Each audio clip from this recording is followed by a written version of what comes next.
کوردە جووەکانی هەریمی کوردستان بۆ یەکەمین جار لە شاری هەولێر یادی 70 ساڵەی دەرکردنی خۆیان کردەوە بۆ پێشاندانی مێژووی خۆیان لە کوردستان و عێراق لە یادەکە پێشانگایەکی فۆتۆگرافی و دەستنووسەکانی تایبەت بە کوردانی جوو نمایش کرا.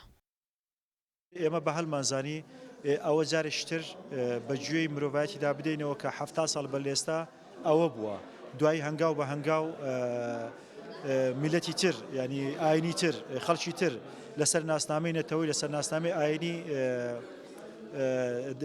پاکتای و ڕەگەزی کراوە جینۆساید کراوە. زاک دانیال شیکەرەوەی کاروباری کووردە لە ئیسرائیل ماوەی چەند ڕۆژێکە لە تەل ئەفیفەوە هاتوتە هەریمی کوردستان بۆ بەشداریکردن لەو یادا. هیچ کات لە کوردستان هەستم بە مەترسی نەکردووە. من پێم وایە ئێوە هێزێکی ئاسایشی سەرسوڕهێنەرتان هەیە. کۆمەڵگەیەکتان هەیە کە نرخی هەموو شتێک دەزانێت و هەمووان پێکەوە لە دژی توندڕەوی دەوەستنەوە. من ژمارەیەک وێنەم بینیوە کە جوولەکەکان سەردانی ئێرە دەکەن و هاوژووریەکەی پێشوم کەسێکی ئاینی بووە لێرە. ئەمە زۆر سەرسوڕهێنەرە.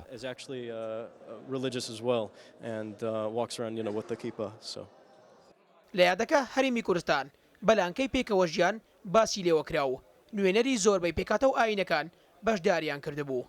ئەوانیش هەستیان بەو ئازارانە دەکرد کە لەلایەن حکوومەتەکانی پێشووی عێراق بەرامبەر بە ئەوان کراوە.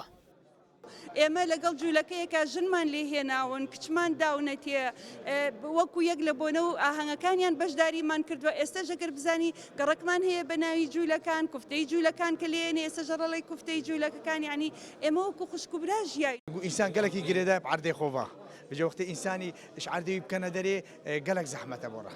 مە پێ خۆش بێت بەسڵمان مەسیحی ئێزیدی جوو سابیە هەموو ئەم گەلێک بعیشین وەکو براتەرە وەکو برای ئێک چەکو ئەف تاریخە 1000 ساڵە مەنەبێت شەو ڕۆژێکی خڵات. کوردە جووەکانی کوردستان و عێراق هەمویان لە هەولێر کۆکرانەوە و بە چەند قۆناغێکی جیاجیا دەرکران.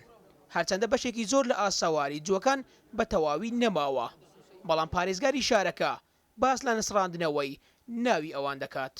بە مروری زەمن دەستکاری کرایە ئەو شوێنانە و گۆڕانی بەسەردا هاتیە و لەوانێ خان و مڵکەکان کردین و فرۆشتنیان بەسەردا هاتیە بەڵام وەکو ناو هەرماوە بەسە کە باس ئێستا گەڕش تعجیل دەکەی گەڕش تعجیل ئێستا ئێستا خەڵکیدا نمایە بەڵام ئێستاش ناوەکە هەر پێی دەگوترێت تعجیل یەهود.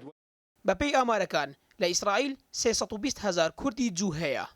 لە هەریمی کوردستانیش ئێستا 400 خێزان هەن.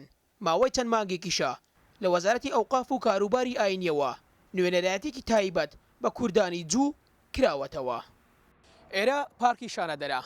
ئەم شوێنە چەندی ساڵەمەوە بەر وێستگەی شەمەندەفەر بووە.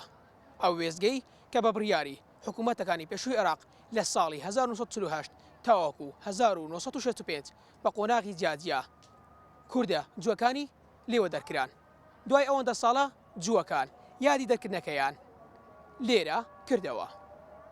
فەرهاد وڵەمەری ڕوودا و هەولێر.